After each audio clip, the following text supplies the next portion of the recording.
Hello, welcome to Live Reality Games. My name is Steven, and I'm here for the very first postseason podcast coverage of Survivor BC The Golden Age. And I'm here today with the king of Quantland himself, the third place finisher of this most recent season, Jamie. Jamie, how are you doing?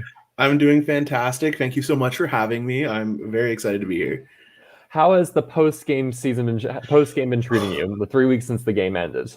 Well, it's been wild. I've basically been living the game still because I don't have a job, so I've been looking for jobs, and so all I do is like talk to the castmates and production, and then like go play sports with my friends, and then my friends ask me questions about Survivor because they're all like, "What is this?" and then talk about Survivor and have to talk about that damn balut egg every day of my life. And then like the only other thing I've been doing is like getting in shape because seeing yourself on camera, it's like, whoo. But the good thing is after the show, apparently I lost 16 pounds in the 8 days I was out there, which is like a lot. So I've been focusing back on the health and trying to keep that up. So that's been pretty much all I've been doing is applying to jobs and trying to get in shape again and having fun talking about Survivor. So most traumatizing moment was the balut for you? Yeah. I thought it would be nature. Genuinely, I didn't think I'd make it through a day. I thought I'd be the Evelyn. And the egg, I still can't eat eggs to this day. It's disgusting. I mean, I'm not gonna lie, because that was the Final Four challenge, right? Yeah. Yeah. And I muted I knew I needed to the win or go feed. home. Yeah. I was like, yeah. I cannot listen to Jamie right now. This is very unpleasant. Yeah, I've known I'm a loud puker. Sam, who played season 5, is a friend of mine in real life, and in university, you know, sometimes you drink too much, and I slept over at his house many a times. And when I would wake up and have to go, purge the alcohol from the night before, he would hear me puking, and he wasn't surprised to hear how loud it was on the feed. So it was, you not thought pleasant. You escaped it when you didn't have to do that part of the gross food challenge, but alas, it was not meant to be. Yeah. I honestly, I remember just looking at Brayden and being like, can you just solve this damn puzzle? Like, come over here and I'll tell you the answers. I don't want to do this anymore. So tell me, how did you hear about Survivor BC? You mentioned that you're friends with Sam Leverage, I believe, from season 5. Yeah, so I've known Sam and Taylor actually for many years. And just for like online, and they both are from Ottawa, and that's where I grew up and spent almost all my life. And so I've known them for quite a while. They both played season 5. Funnily enough, me, Sam, Taylor, and Jess were at a cottage 3 weeks before this game, and I didn't know Taylor or Jess were playing. And that's when Taylor said she was going to BC again, but I thought she was doing production. And so I messaged Gyro. I'm like, yo, if there's still spots, I kind of want to play. And because he had put out there that I guess the Americans couldn't come any longer, and I got a spot then, and I guess Jess did the same thing, and we both ended up there, which had I known, I would have started gaming back at the cottage 2 weeks before the game started, but instead they both came for me. So well, so it sounds like applying the Survivor BC was a little bit more of a spontaneous thing for you, just like, why not? Yeah, like I said, about a week before the game actually started, I was in. Gyra, I guess, the Americans couldn't cross the border. I had lost my job recently, so I had a lot of free time. And my biggest obstacle was getting a dog sitter, which was kind of hard. So for that amount of time. So luckily some of my friends who love Survivor and know how much I like it were like, yeah, we'll watch your dog so you can go do this. That's actually so crazy. And then I got out there, and it was I talked to some of my friends who are teachers, and they teach outdoor ed, and they were trying to do a crash course for me because no one believes I can spend a night in the woods. So we spent literally, I still have the PowerPoints. We would what can you eat? What can you not eat? How to build shelter, how to do knots. We did a week of training, how to build fire. I was ready. And then funnily enough, the hardest thing for me wasn't even the nature. So yeah, it was the people. What was your biggest fear going out into play? Or did you have any anxiety coming into play?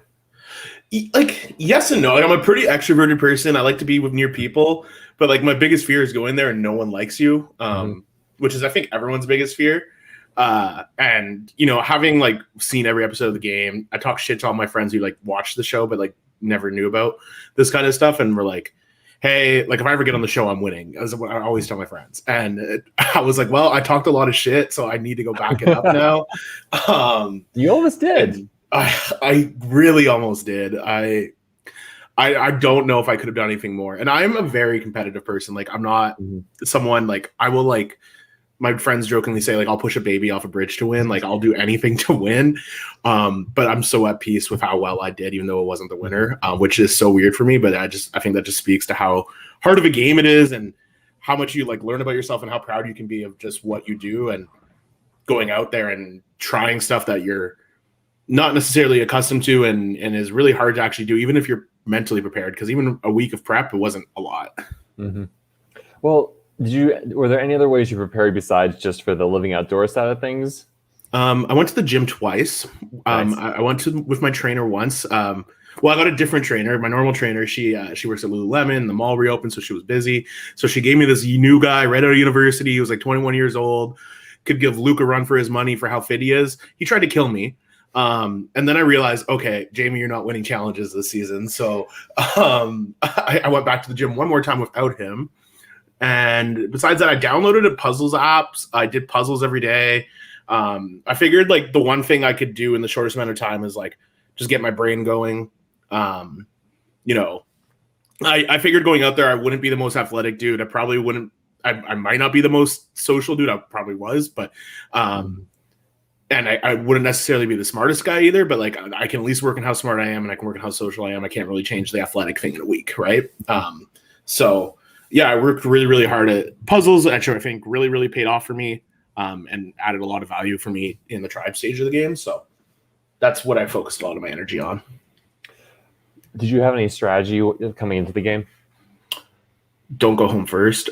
No, but genuinely my strategy early on was to get that team dynamic. Like, so I've played sports my whole life, team sports. I coach sports.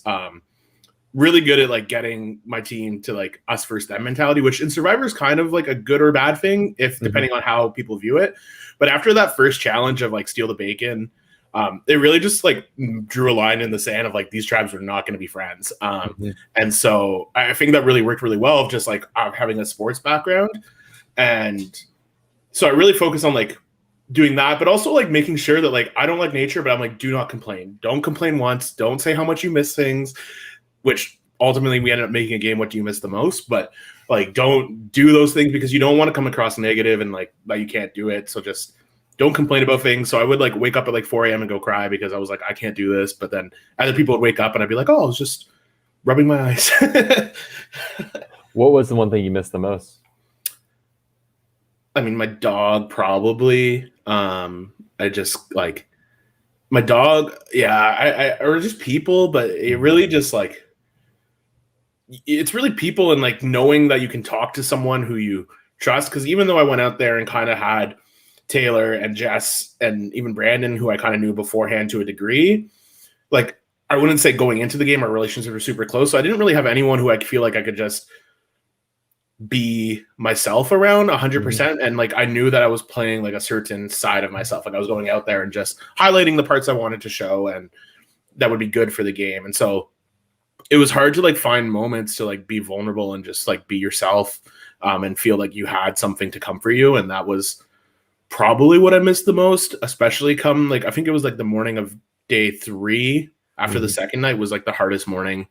And the very last night, just knowing you lost the immunity challenge and you're probably a dead man. Kevin, I did not miss TikTok. So TikTok was not the thing you missed the most? No, I mean, yes, but no.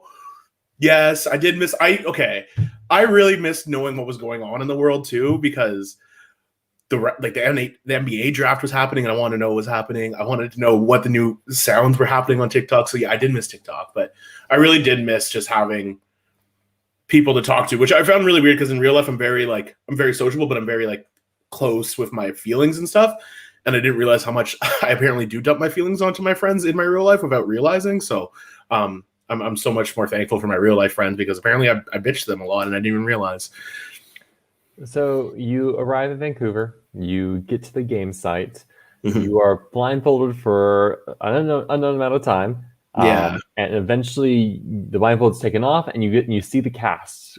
What are your thoughts? Okay, so I looked to my right first, and on my right, there's Austin and Andrew, and I'm like, oh, what we're not going to do is have these 6'4" athletic like dudes. Like, no, this is not it. And then I look over there and I see a bunch of like less intimidating looking people, and I'm like, okay, I can work with this because like this isn't so bad. And questions start getting asked. I see Taylor, I see Jess, I see Brandon, and I'm like, okay. And then I see some people like I recognize from online, like Braden, who played Sequester. So I was like, okay, like this is a cast I can work with. I can figure something out from here. You saw the 2 tribe mats, so I'm like, okay, this is good. Like 2 tribes, I don't have to worry about being in small tribes. I figured if I was in a big group, I'd be really well set off, just being a pretty social dude. And so I was pretty happy right away. And then the tribes started getting split, and I was like,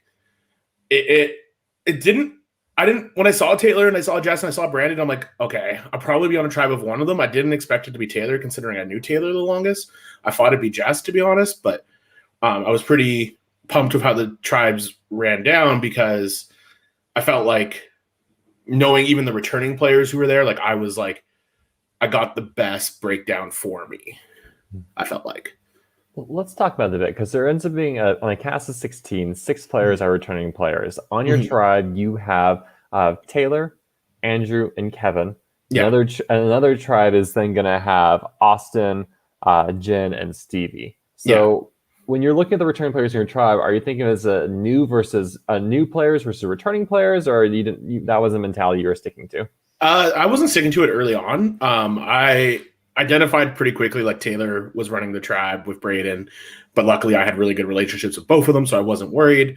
I recognized that like Andrew, I think, had a reputation from the previous season of being a bit of a messier player, and I think he really wanted to clean that up. So he was like on his best behaviors the first few days and didn't want to like come across that he wasn't going to play the game strong. And I think Kevin had a bit more to prove as a returning player because he didn't make the merge the previous time. Mm-hmm. So I was pretty happy with the returners I got, because I felt like they were going to play a more clean game, because Taylor wasn't going to go out there and play messy when she already has like the biggest target, I think, of the returning players, as like the person who came closest to winning.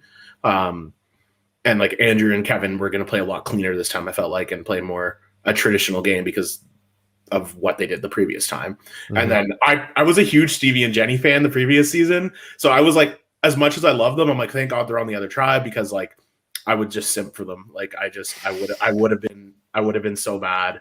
So, and I also knew Braden was over there and Austin was over there, and I knew they're both chaotic. So I was like, stay over there. I don't want to be here. No. So that worked out pretty well for me. So you have some fun moments in that opening challenge where essentially everyone's playing Steal a Bacon, but for your luggage, right? Yeah. And you go up against Austin twice, I believe. Yeah. The first time's for his bag, but it was early enough that like we didn't know who was going to win. So I go pretty hard, and we get to the point, like I was going to beat him. I have size on him. I played rugby my whole life. I've done contact sports. And I just didn't want to lose. Like that was the challenge I was the most looking forward to. Because I knew I got to put my hands on people, and that was just something I was excited to do. I wasn't looking to hurt people, but then unfortunately, Austin kept just doing annoying little things. I'm like, dude, I'm gonna win. Can you just stop? Like, this isn't fun for anyone anymore. Like, you're just gonna get hurt. And then he did something that like kind of like chokeholded me, and I was like, okay, fine. If you want to play dirty, we're gonna play it hard. And I kind of like probably took it too far and picked him up and kind of like slammed him a little hard. And for like a good 2-3 days, he was saying he was having a hard time walking. I'm like, this dude's going to hate me. He's never going to work with me. And it's funny enough, like we talk a fair amount now, and he still has to go to the chiropractor, which I made a joke about before the challenge. Now I feel like a jerk. But we're boys now. It's okay. It's something we look back on. I look back on at least fondly. I hope he does. But yeah, that challenge, I was a little vocal because like, having done contact sports and like knowing what you just kind of got to do, and like I feel like we had pretty decent matchups in every heat. Like I think we won all of the heats except for one, and we like maybe split a couple. Mm-hmm. I was just kind of like coach people through what they had to do, and like we didn't want to go out there and be really physical and like hurt people. Mm-hmm. But I mean, the first heat, like Jess got that bloody nose.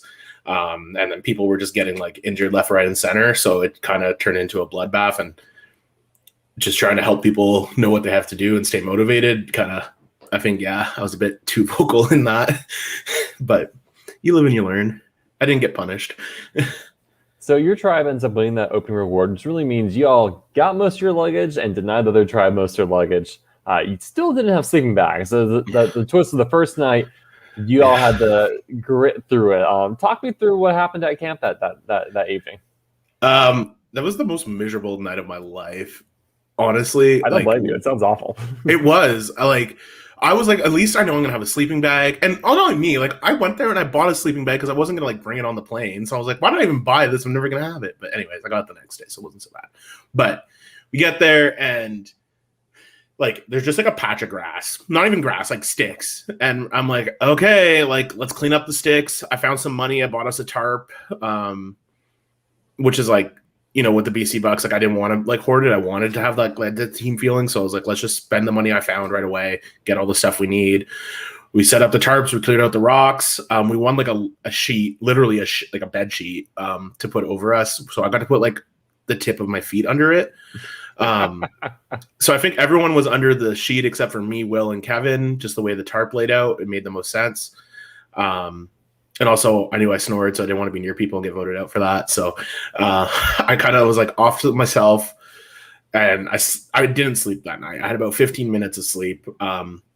There was this owl that became our arch nemesis that would like howl. It wouldn't even go like hoot. It would howl at us for the last 2 hours of our sleep every night.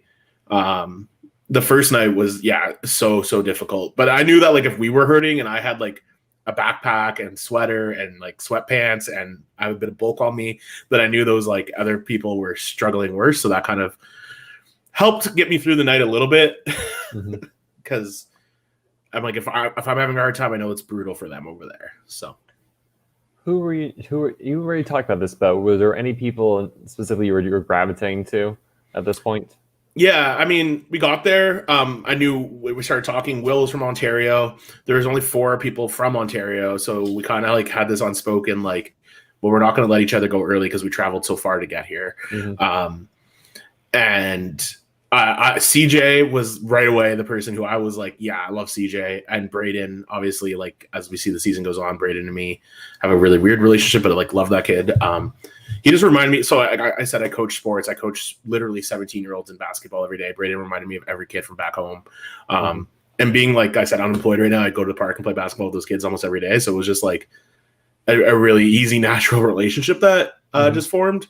And obviously, like knowing Taylor coming in, like that was like one of those. I knew how good she was, but I wasn't ready to strike at her right away.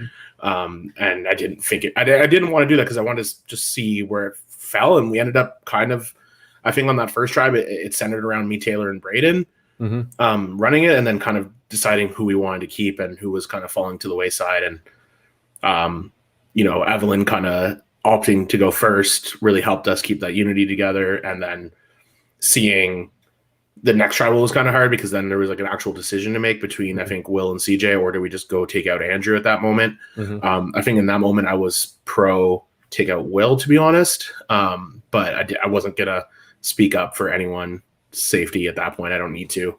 My name wasn't out there, so it sounds like that first night sleeping bags had a huge impact on the evolution strategy of your tribe because it caused Evelyn to say, this is not for me. Yeah. And then the next day we all woke up, we went to like the water together, and me, her, and Taylor are like sitting at the end of the water bench. And she's like saying how like, yeah, if we lose, I'm out. She's like, we knew. But at that moment, it was actually a panic for me because I was afraid she was going to quit earlier than if we lost. And so I remember like pulling Braden and Taylor aside and being like, we have to treat Evelyn like a queen. Like she has to be comfortable. She needs anything she wants, she gets. She enjoyed like these sausages. I'm like, buy them. They're gross, but she wants them. Spend the money. The biltong? Oh, yeah. Oh, God. I'll never eat those again either. But like all these sort of things that whatever she wanted, it was keep Evelyn alive so that we have an easy first vote because I didn't want her to quit. And yeah, she was the only one who didn't get her bag. So we all shared stuff with her. That was the start of the Braden's jacket curse. Anyone who wore the jacket went home. We did everything we could to just make her comfortable. Literally, like it sucks being the only person who doesn't get your bag. She was the only girl on our team who had to go against a guy in the challenge. So it was kind of hard for her to get her stuff anyway. So yeah, like gave her my jacket. She had Braden's jacket. She had some sweaters, clothes, random things. And obviously, like, she got like the middle of like the pile of people so that she had like all the body heat keeping her warm at night. So yeah. So the season's theme was released a day or two before the season began. At this point, it's called the Golden Age because you're in day 2. Did you have any thoughts of what that could mean or what was going on with it before you saw the Island of Ages twist? Yeah, so like we saw the theme get released, and I like Googled everything Golden Age related. I was like I said, like the one thing I knew I could do was outwork people and like use my brain. So I was on Wikipedia. I like literally was playing Civ and wondering like if there's like any like Golden Age related twist that he was trying to bring over from that game. Like I was super into it. But ultimately I went in and said like, hey, this game isn't about the twist. This isn't about the theming. It's about the people that are playing the game. Mm-hmm. So like, yeah, I wanted to be as prepared as possible for a twist to blindside me, but I figured the best way to be prepared for that was just building better relationships and not having a twist impact my game because people wouldn't use it against me. So that morning, Taylor goes to the Island of Ages, your tribe's censor, I believe, and she competes in the challenge against Stevie and loses and comes back. Was there any doubt or doubt in what Taylor was saying when she came back and told you what happened?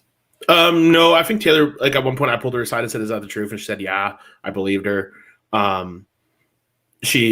We weren't sure what they won because she didn't tell us. Mm-hmm. She didn't know, but we all assumed it was sleeping bags. Mm-hmm. But we also thought it might be breakfast because apparently production was talking about McDoubles or something like that.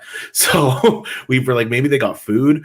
But we didn't know. We weren't too concerned. And ultimately, like we weren't going to know until we got to a swap if it was true or not. So I didn't want to spend time putting doubt on someone who was in a good position on the tribe because that would just start like a civil war I didn't needed. Mm-hmm.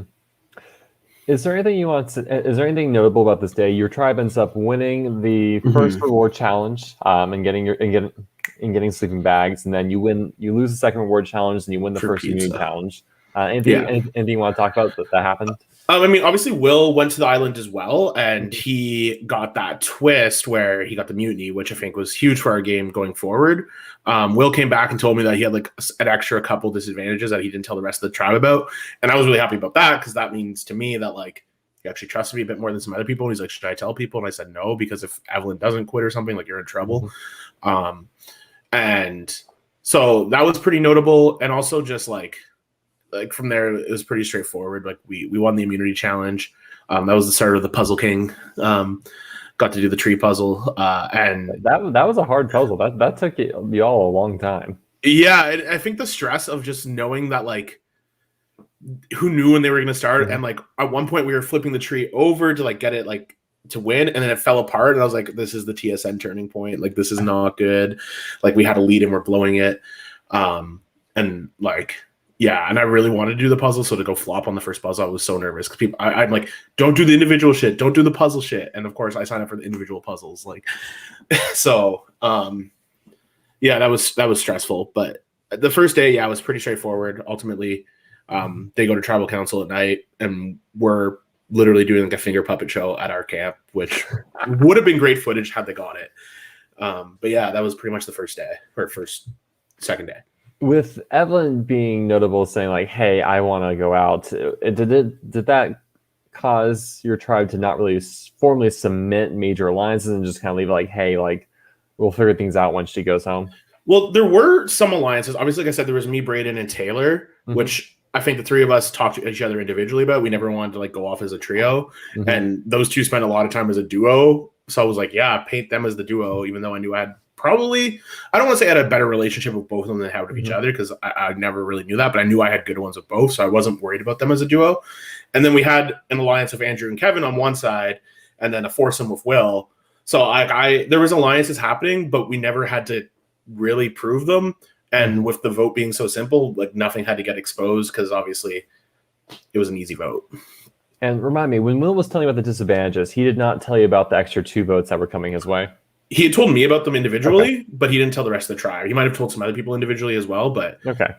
That's why at tribal council, when those will votes come out, I'm like overacting. And then he tells the rest of the tribe at that point. But I was like, okay, like I knew about those, so I wasn't too worried. So day 3, at least you had sleeping bags this night. This is where you get to do one of your favorite activities, eat gross food. And because it's the Hot Pursuit Gross Food Challenge mix, and your tribe ends up losing this challenge. Yeah. That challenge, I thought I could eat gross food. I really did.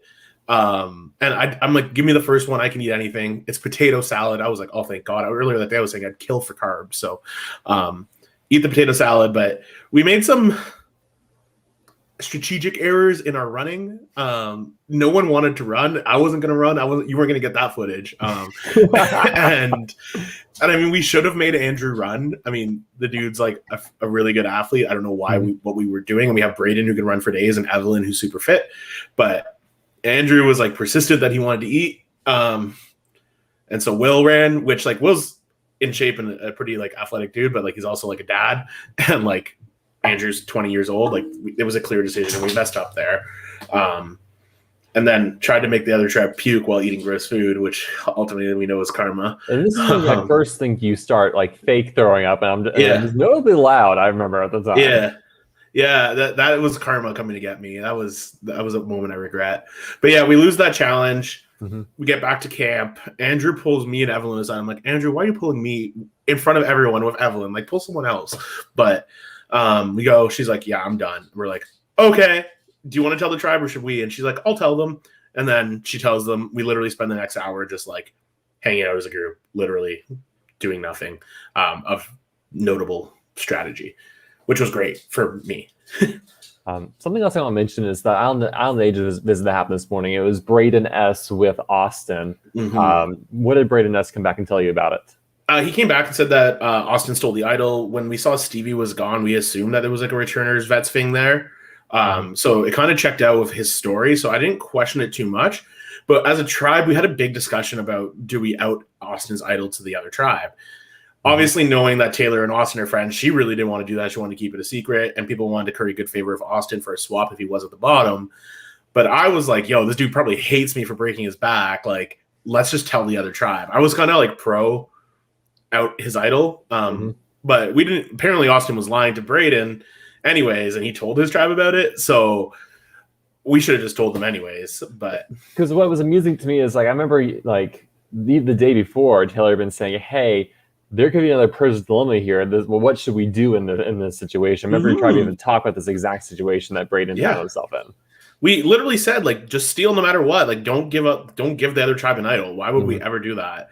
And that like ultimately like them having that idol that I never truly knew what happened with until the merge, like messed up my game so much because I was so scared about being blindsided by an idol, so that like it made me do crazy stuff. So I don't know why we gave that up. I mean, obviously Braden already had an idol that I didn't know about at this point, so like why wouldn't he go for 2? Like it just didn't make sense to me that he didn't do it. But it doesn't, like, again, we get lucky, we never get punished by that idol, but that was a pretty bad mistake on Braden's part, I think, of giving that up. So Evelyn goes home, ends up being a 5-2-1 vote to where Evelyn cast her vote for Andrew, which I thought that was interesting. She says because he snored the loudest, which is probably because I didn't get to sleep. Like, you had the correct strategy, not sleeping, and therefore not snoring, and therefore no votes your way. Exactly. I also like spend a lot of time talking to Evelyn, and I think Andrew and her had like a bit of playful banter, so it was kind of like a haha whatever vote for her. I don't like my name ever being written down ever, so if I got that one, I would have been angry. But I just kind of made sure no one heard my snoring at least the first day. The next challenge ends up being touchy subjects, and it's an individual immunity challenge because both tribes are in the tribal council. So no matter what, some sort of line is being drawn as a result of this. Talk to me about this. Yeah, touchy subjects is like my nightmare as a challenge because as a social player, you don't want people knowing that you know everything. Like, you don't, because people would come to me and bitch about other people about nothing major. No one would be like, oh, I don't really, really like this person. But little things that would irk people, they'd all come to me and be like, when we get water, like, I can't believe, like, or like, did you see that? Like, and so I felt like I was really in the know of everything. And I was like, I don't want to do touchy subjects, especially in front of the other tribe. Mm-hmm. Like, I don't need them knowing the dynamics. And I knew that a lot of people held me in high regard at that point. So I was really nervous about going out there and doing a challenge where it's like, who does no one like? Who does blank, blank, blank? But like, what was kind of good about the challenge is we had a lot of throwaways on Taylor that like, we had a joking thing where like everyone kind of made fun of Taylor, but like it was out of love. Like it wasn't like we disliked Taylor. So like a lot of like bad answers went on to Taylor when she knew they weren't actually true. Mm-hmm. So it was kind of good because it painted her in a bad light in front of the other tribe in terms of like, oh, she's at the bottom. And let me have throwaway answers that I knew were correct. Mm-hmm. So we got really kind of lucky with that because I knew that like, Braden kind of like threw his answers onto Taylor every time. I knew Andrew and Kevin were, so I was like, okay, we have easy ones. And touchy subjects, yeah, it's a brutal challenge to do in front of another tribe when you're trying to position yourself at the top of your tribe. Like I was getting, besides like who no one wants to sleep beside and who smells, like I was getting the really good ones.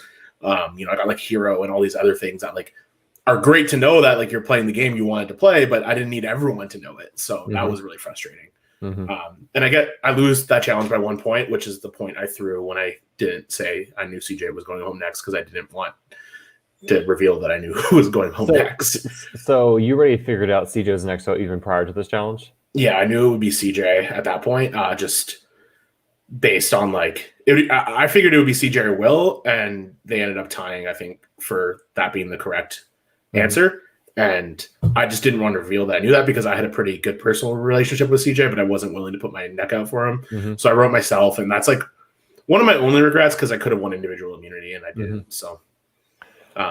So I'm curious. So Taylor wins immunity. She ends up being able to double it, which doesn't really impact you down the line. No. You mentioned it actually kind of does because of the swap, but maybe when we get to the swap, we can talk about that. Mm-hmm. You mentioned earlier that you felt like you maybe should have been pushing for Will here over CJ. How come? Okay, so like I don't know how to word this, but like there weren't a lot.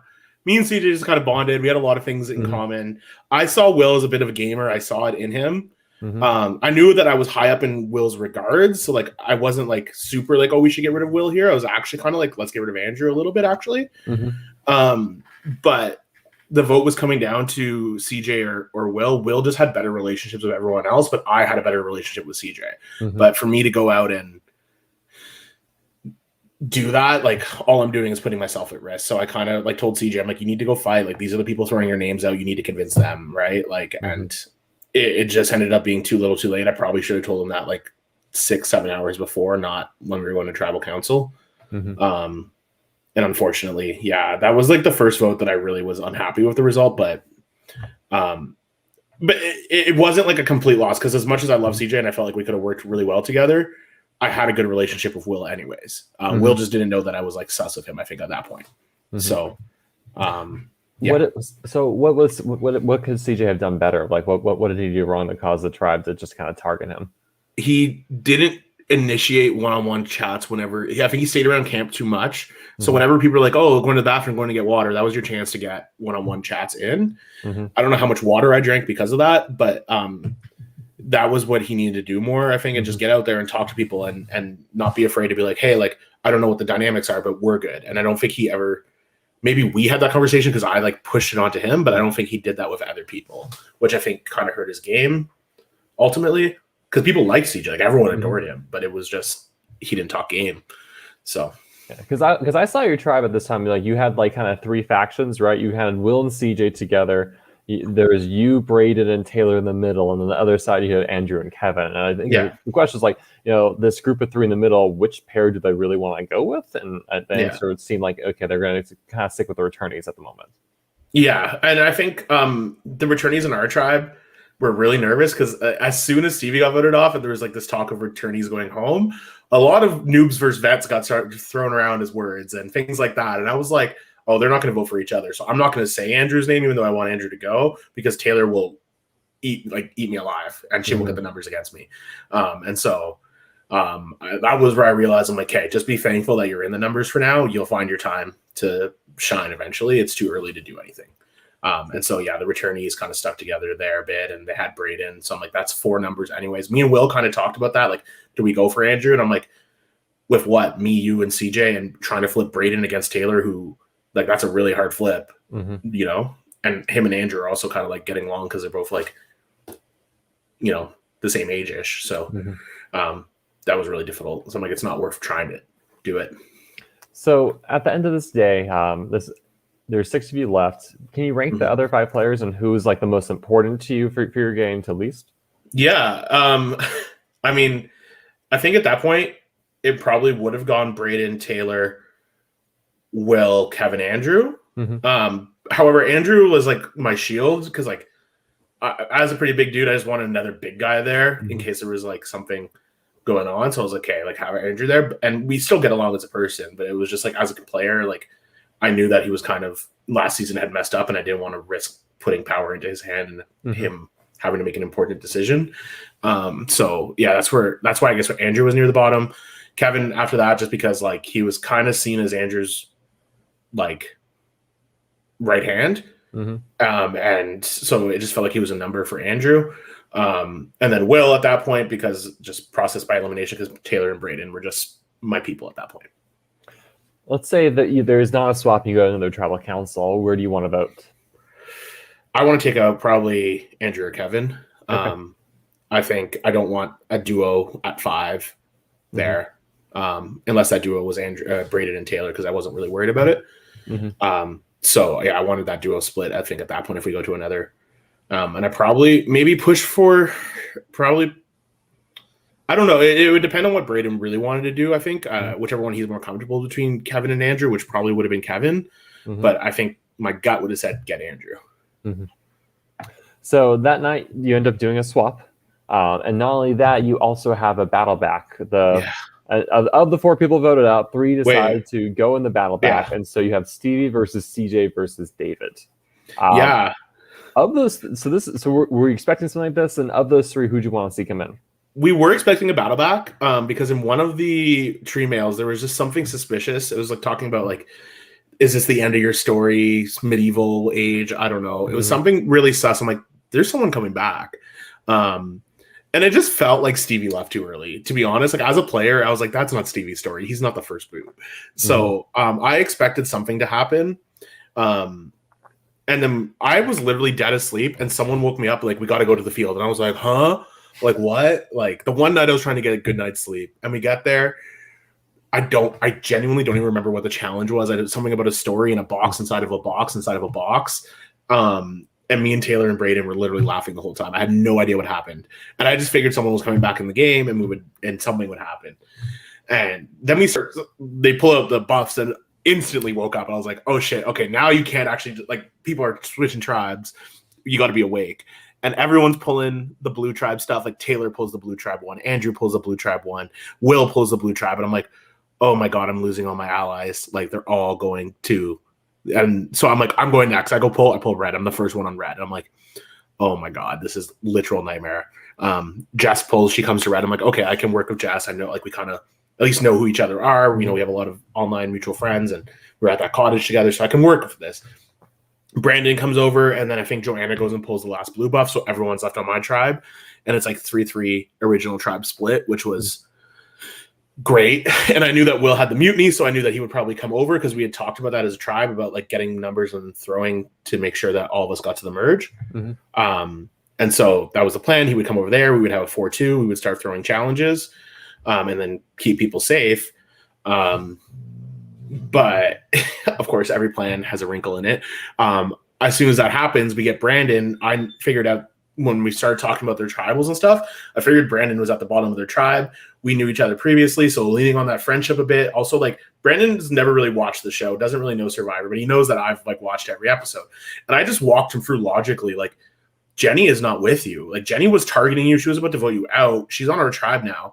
Let's strike and get her out of here. So when we get to the next challenge, I'm looking at Will, like, don't mute me. We got the numbers. I will throw, and Jenny will be out of here. Like, she was a dead woman walking the next morning, like, was ready to go because we had Brandon already flipped. Brandon already told her, like, Jenny, you lied to me once. You were going to vote me out. It makes no sense. Wow. Okay. I was so angry when the mutiny happened because Jenny got right to the other safety, and she knew at that point that I was a threat, and I was like, oh, this is a nightmare.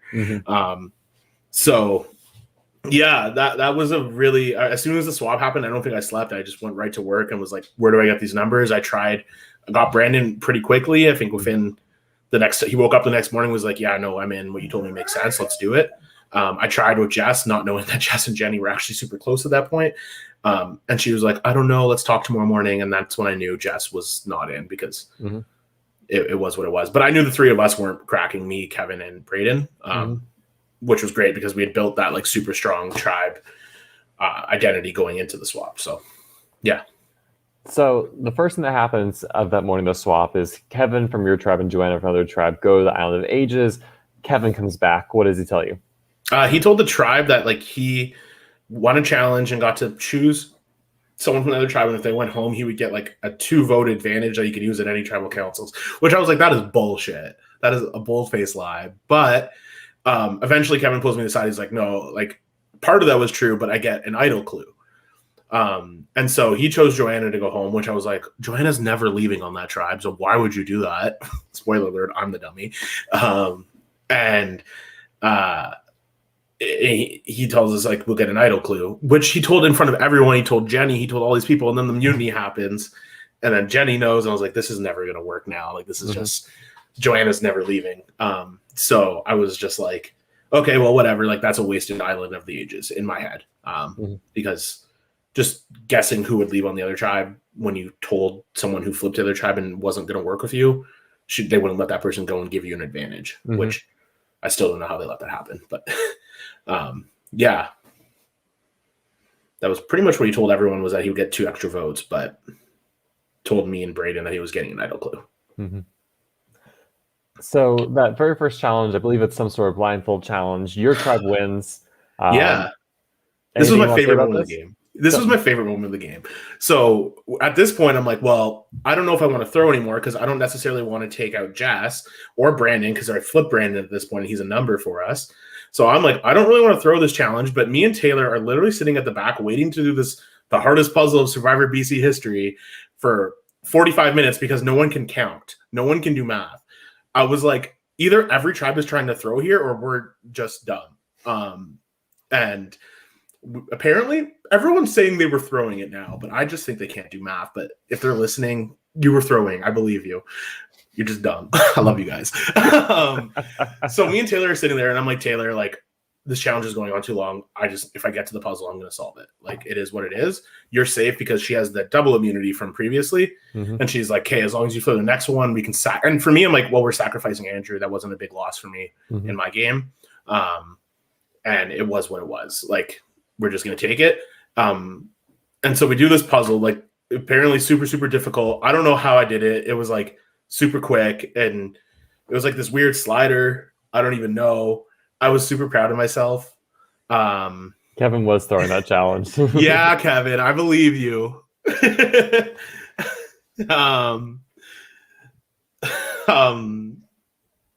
Yeah, so we get to this puzzle, and me and Taylor, while we were sitting there, concocted this whole plan where I'm gonna send over a fake idol to Andrew, but we're not going to tell Andrew it's fake, because we needed him to like actually believe it's real, because if he actually believes it's real, he'll believe it's real, and he'll like actually maybe like bluff people off voting him because they were just 2 against 4.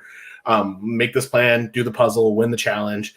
I immediately, honestly, don't even wait for the things to get announced of who won and all that. I book it to camp, because I'm just like, yo, Jenny's going back to camp before all of us. She's going to steal all the money. So I go back to camp and steal all the money before Jenny could steal it. And I come back, and they had already announced that we won immunity and steak, and I almost cried. Because at that point, all I've been eating was granola bars and crackers. And getting a steak, I don't think I make it to the end of the game without that steak. Like, that literally just refreshed my brain, and the vegetables and the sausages. And so you get like a cookout, Keenan Lucas patented cookout that happened. Yeah. I was worried when Keenan was cooking it, but it was actually really good. Keenan, you were really good at it. So I found out that the steaks may have been in your cooler in your car for longer than FDA regulated amounts of time. But you know what? I didn't get sick, so it's fine.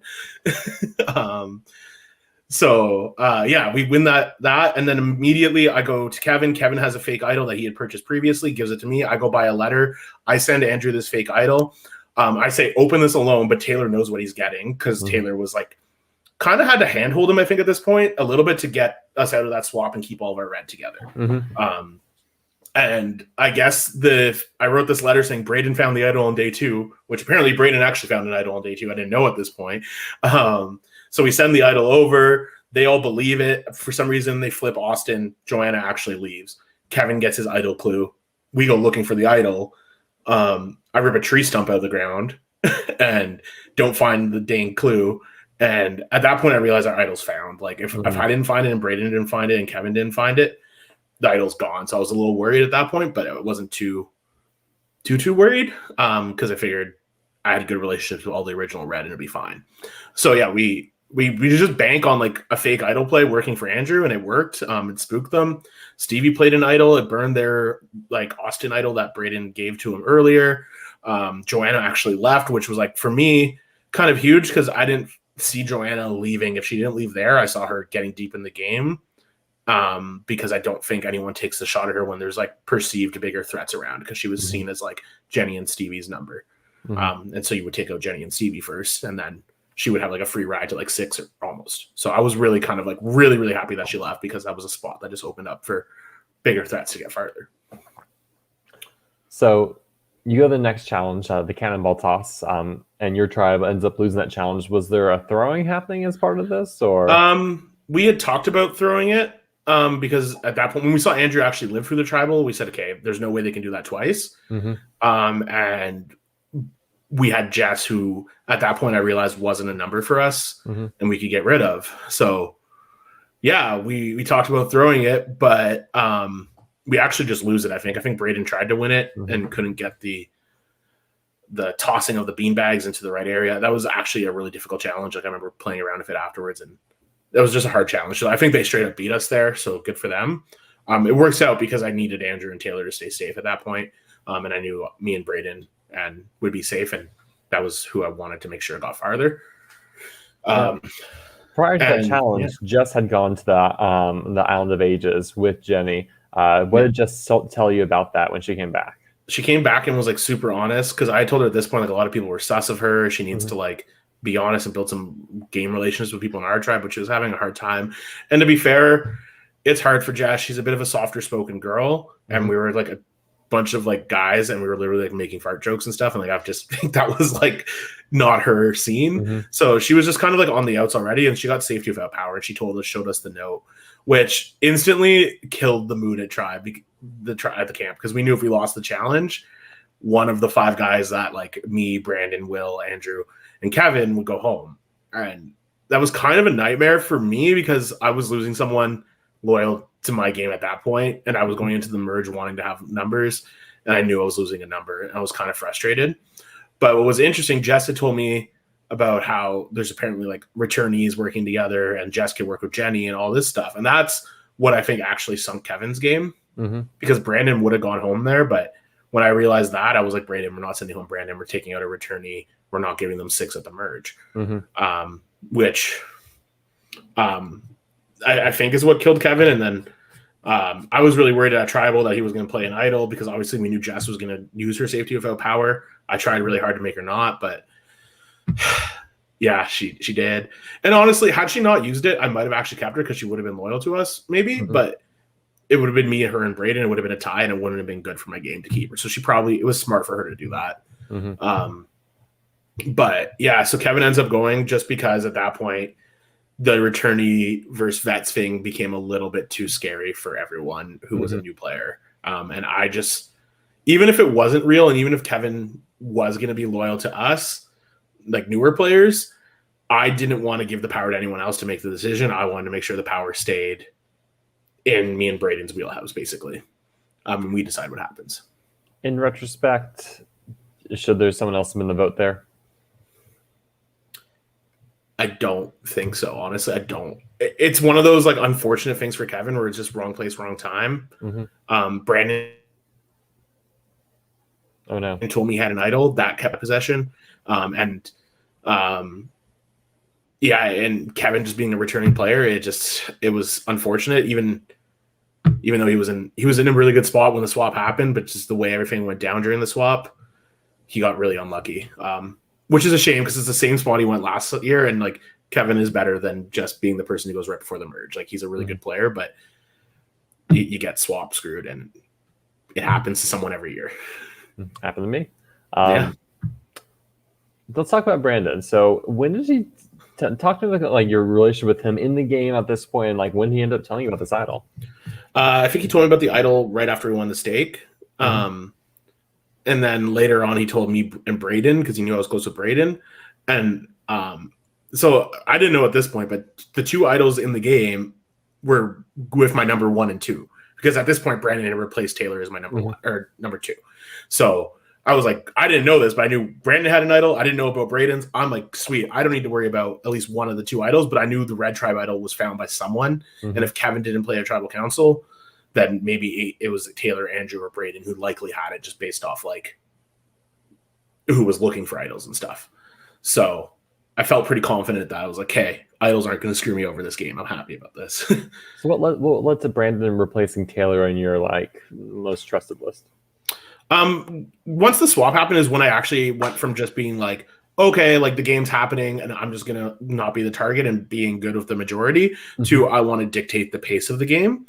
And when Brandon told me he had the idol, when he was pretty willing to flip pretty easily after just like going through the logic and knowing that like Brandon was a bit of a newer player and doesn't really know Survivor, and that we have like a relationship from because we worked for the same company. So we'd see each other at like Christmas parties and stuff. But we've never done anything like this where we're like friends. Like we get drunk at a Christmas party, but like this was like our actual like we're boys now. So like just spending that time with him, seeing that like we're getting along in the game, it made sense for our games to work together, for him to be the flip. I had already kind of said, like I've said earlier, like Will to me was just, I knew he was a gamer. And there was going to come a point where Will saw me as a big threat. So I wanted to kind of keep Brandon ahead, and Taylor spending so much time at the other side. I didn't know where she was in the game at that point. I knew her and Austin were super close. I was worried about that relationship. And I knew eventually Taylor would have to go. Like I knew for my game, I had to take her out. So I figured once I was going into the merge with my numbers and like my own relationships, and I didn't necessarily need Taylor at that point for me to survive. So I was like, okay, get rid of the crutch. Brandon's now in that spot.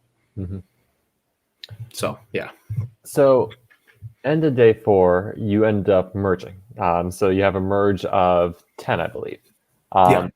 Of these 10 people, who were the threats and who are the people you're like, these are my allies I need to take with me as far as I can?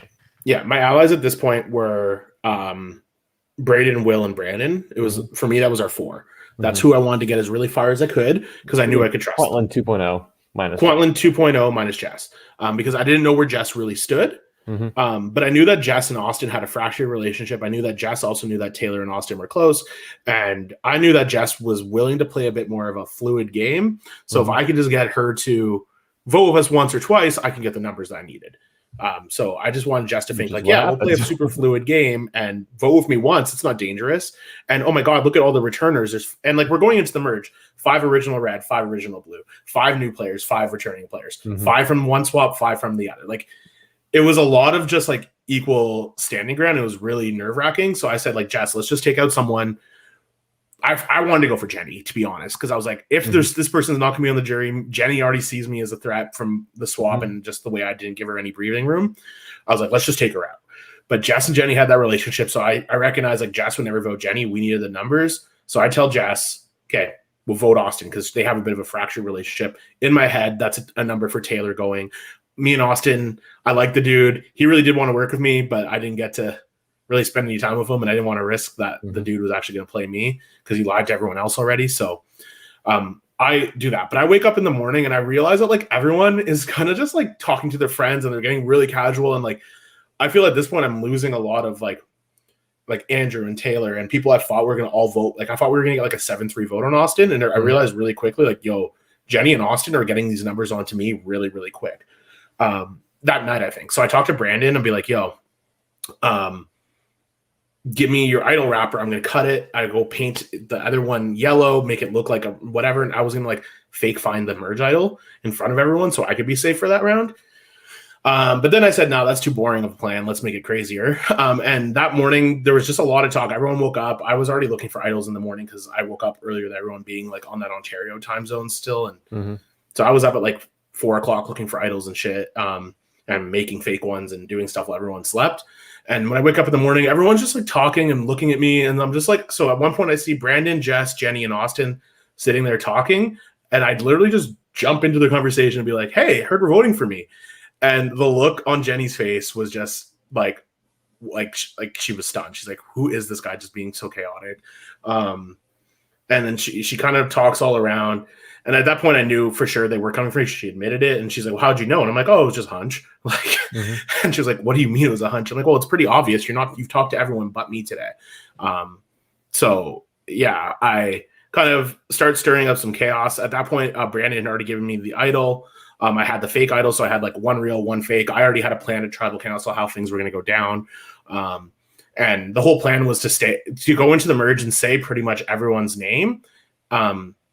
Say Taylor, say Austin, say Jenny, but actually vote for Stevie and take out Stevie, and they wouldn't play an idol on him if they had one. But Stevie wins immunity, so that kind of messed up my plan. Like I said, Jess, I needed to make sure we had a fifth number with us no matter what. Jess wouldn't do Jenny, who I wanted to do. She would do Austin, so I said, okay, Austin, like, it's a victim of circumstance. It's got to be you.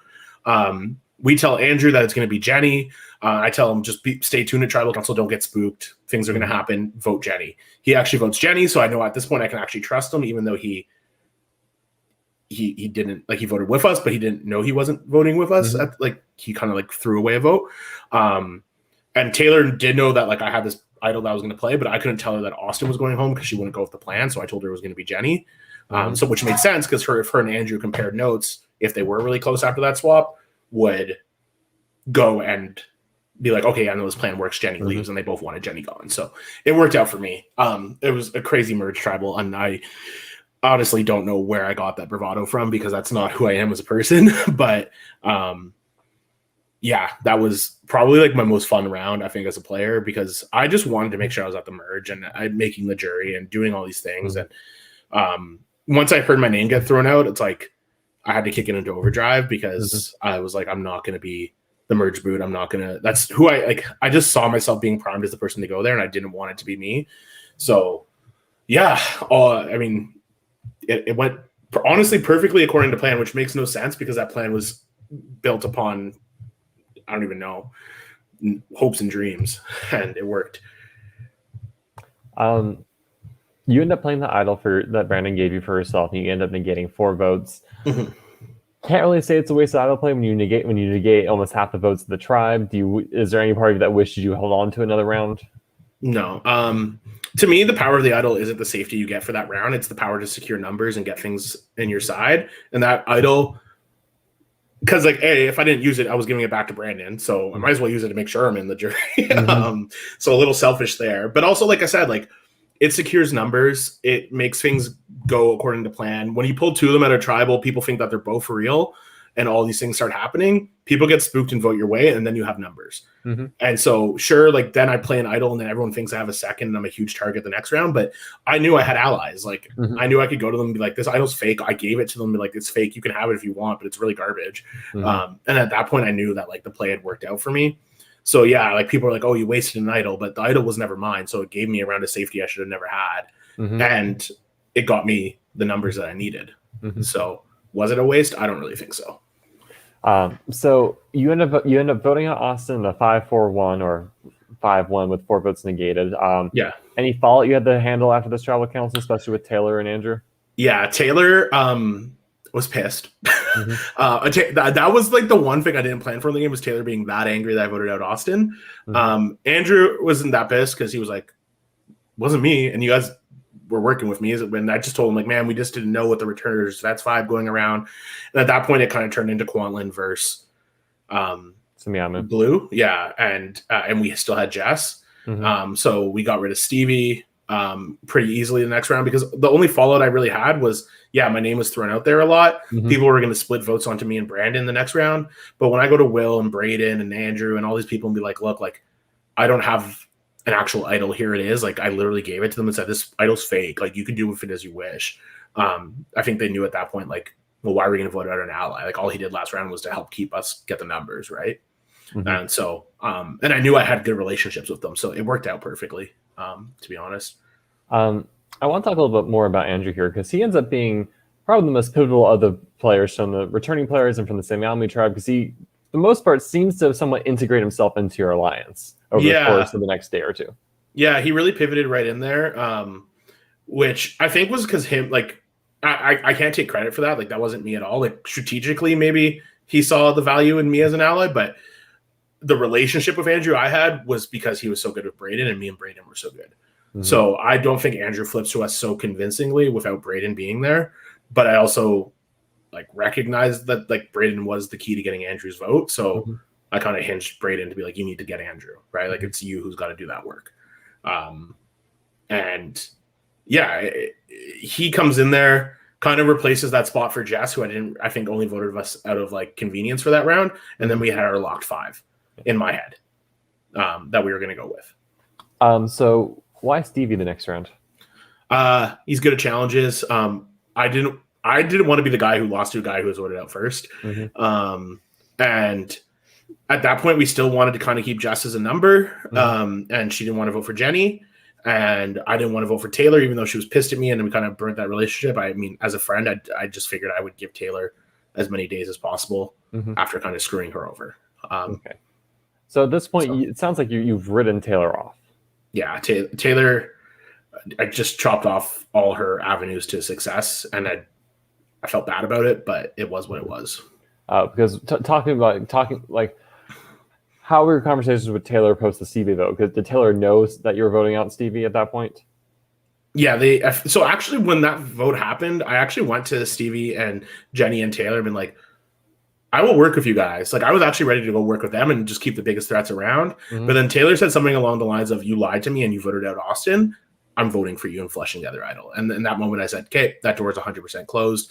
Stevie, Jenny, Taylor are all done in this game. To me, at least. If you had worked with them, who would you have taken out from your own alliance? I probably would have taken out Andrew.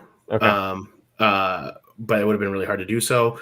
I was also like in my head at that point, like thinking Braden, because I'm like, well, this kid's good at everything, but he can't win every challenge. He's only won half of them, right? That's no big deal. Yeah, I'm like, he'll eventually lose. And I was also like, maybe Jess, because I think they would be angry at Jess as well. And we can get the numbers there. But that was more half a pitch also to make them not vote for me, but half a pitch of like, this could actually be something I do. Like, I'll entertain the idea. But yeah, when they closed that door on me, I just said, I'll do my own thing at this point. So Final 8, we haven't really talked about the Island of Ages that much. So at the Final 9, Will goes. Yeah.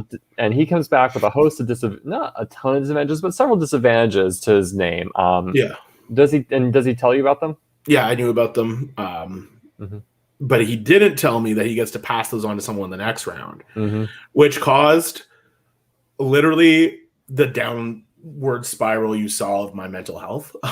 Really? How come? So Taylor, like I said, I've known Taylor now for many years. We weren't super close, but obviously going into the game and playing together and knowing that I was screwing over someone and felt bad about it, she thought that I played these disadvantages on her.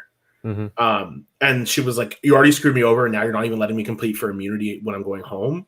Like, it was just like one of those things where like it felt like I thought I was leaving the game and being blocked on every social media platform, like, and losing a friend. And it really, really, really messed with me.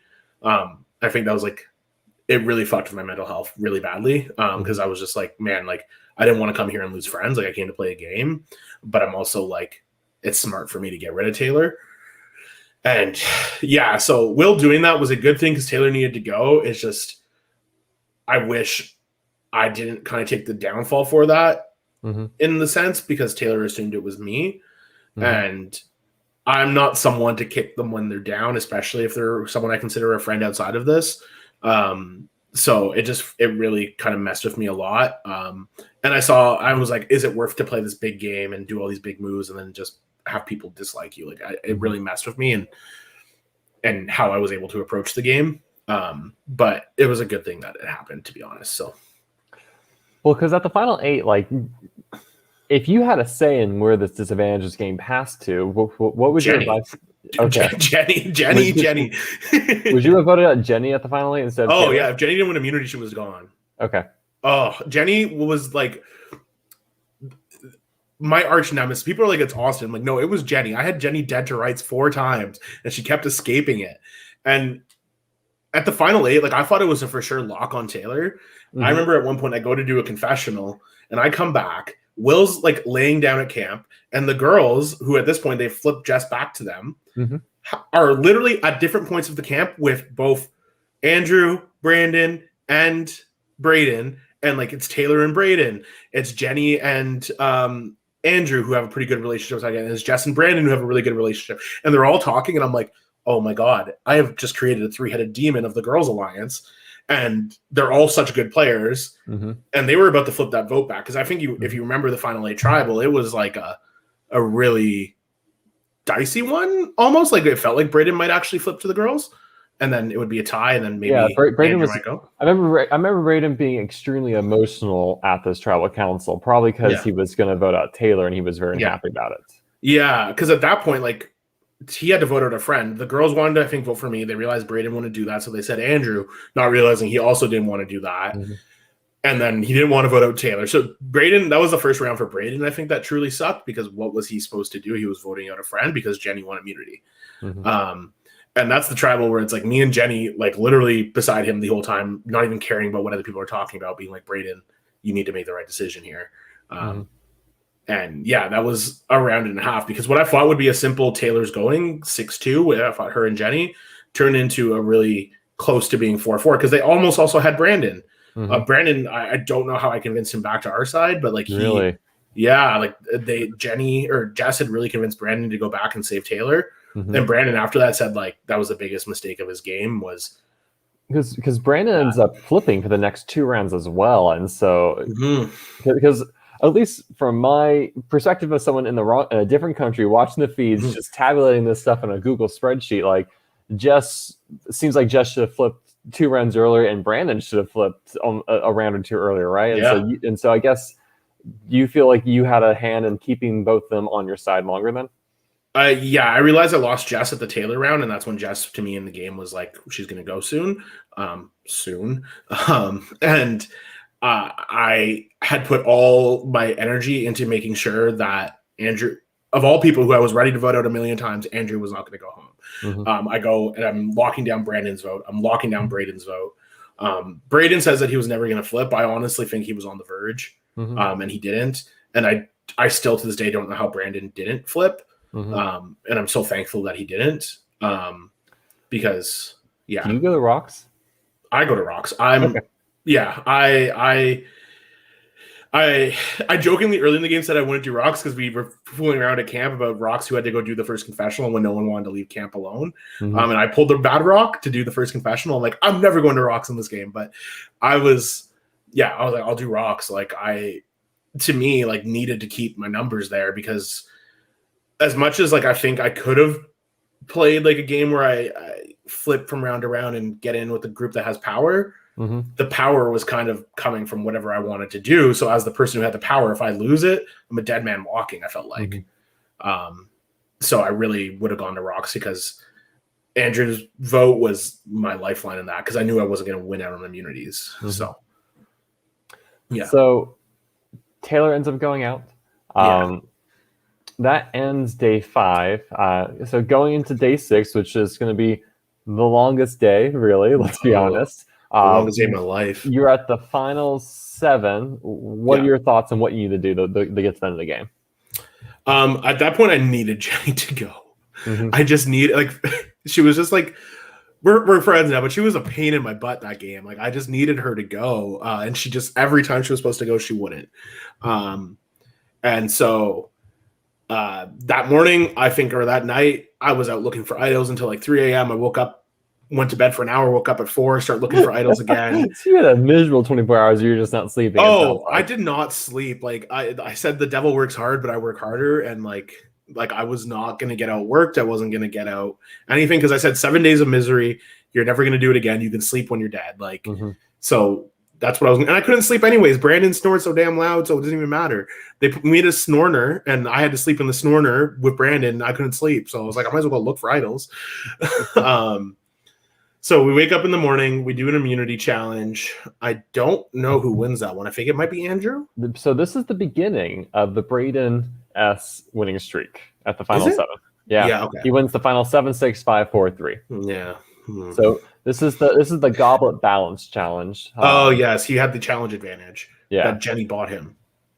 Wait, that's how we got the advantage? I believe so. If I remember correctly, that might be fake, but I think Jenny bought that for him. Okay. As a tool to try and flip him. Okay. Because he wanted immunity so badly, like he just wanted to win one. And I don't know why she would ever do that, but yeah. Is the challenge when you're on your back and you have to like you have the goblet and you have the goblet in your foot and something else in your arm did you enjoy this? My goal in every challenge was not get last. And I didn't get last. I actually didn't even get second last. I got like 4th last. So I was in the top half. So I didn't enjoy it, no, but I went into every challenge. And there's a funny moment that if you ever get Brandon, it's not my story to tell, but if you ever get Brandon on this podcast, he can tell you about that challenge in the moment, but I'm not going to expose him. But it was a fun challenge for all the wrong reasons. I didn't really care because, like I said, like I'm never going to win immunity. My plan was never to rely on immunity to be safe. So I didn't care who won. And I kept people like Braden and Andrew around because they could do things that I couldn't do, like beat Jenny in a challenge, which they did for me, which is what I needed. Right. And so, yeah, Jenny loses it. I think it's going to be a simple Jenny vote. We get told it's the Dark Ages. Me knowing that final 7 is when people traditionally flip in Survivor, and Jenny and me are kind of at this point just saying it's one of us. Like it was very clear. I had openly at camp said, Jenny, I'm like in front of everyone, I'm not having game conversations with you anymore because every time I tell you something, you flip it around and turn it into something it wasn't.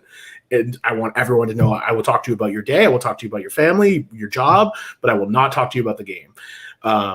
Which is like a really terrible thing to do in a game where you're trying to win votes at the end. But I felt like that was a lost vote no matter what. So I said, it's me or you, and it's going to be you. And, well, it was really close. Yeah, so this ends up being, well, so let's back up a little bit. At the start of the challenge, Will goes and he grabs something from beneath the idol stand. Yes, right? And thank God. Does he tell you what this is? Yeah, he tells me it's a steal a vote advantage if he predicts how the person voted. Which I was like, you're using it this round. Jenny's voting for me. We're getting the numbers. But yeah, Will ended up being like my guardian angel. He had all these advantages that kept benefiting me. The mutiny, the one to get rid of Taylor. I was like, hey, you know what? I need something because I never got to go to the Island of the Ages and win my own shit. So if all my allies were using it for me, giving me idols, using advantages for my behalf, I was cool with it. So thank you, Will. I'm happy I kept you over CJ. But yeah, so he tells me, and I just tell him like, look, like I'm worried that Braden's going to flip to the girls. And then Brandon's already said openly that he regrets voting with us last round. He might flip also. I'm afraid I'm going to go home here. Me, you, and Andrew need to have 4. Your thing steals the vote. We do this. So it was a really scary round for a lot of reasons. I mean, when I get to the voting booth, after he got the idol clue underneath the stand, I'm like, they're going to hide an idol at Tribal Council. I just felt like it was going to happen no matter what. Because it was like, they did it on the show almost with the Adam thing. And they just hid one in a challenge. It's going to be a Tribal Council because I've looked throughout all these damn forests and we were told the voting area was off limits, except during Tribal. So I'm like, well, something's got to be there. So I lift up a drum. I find this little thing that I think is an idol. I read it and it's an idol clue. And I'm like, well, that's not so bad. And then I read the clue and it's like, there's an idol hidden under your tribe mat. And I'm like, or tribe tarp. And I'm like, okay, great. But then I realized earlier that day, Jenny had cleaned up the tribe and cleaned up under the tarps and everything. And I'm like, oh my God, we're literally voting right now. And Jenny cleaned up where the idol was and she's about to vote for me and play this idol. I literally had such a panic attack in the voting booth. I was like, I'm going home. And I found the idol clue that's sending me home. Like I was so freaking nervous. But I felt like I was going home because of an idol, not that Brandon was going to vote for me, which he later said was like a joke vote because he knew I had the numbers of Andrew and Braden and Will. I was like, I don't care. Don't write my name down when it's close. Like, that's not a joke to me. So, and you didn't even need to tell me that because the vote count wasn't revealed that round. So why would you even tell me that? Like, but yeah, it was a lot closer and a lot more scary tribal council than it should have been because I knew I had better relationships with the swing votes than Jenny did, just because I had spent more time with them and shown more loyalty to them. But yeah, it was scary because, like I said, Jenny just seemed to be that person for me that was the hardest one to get rid of.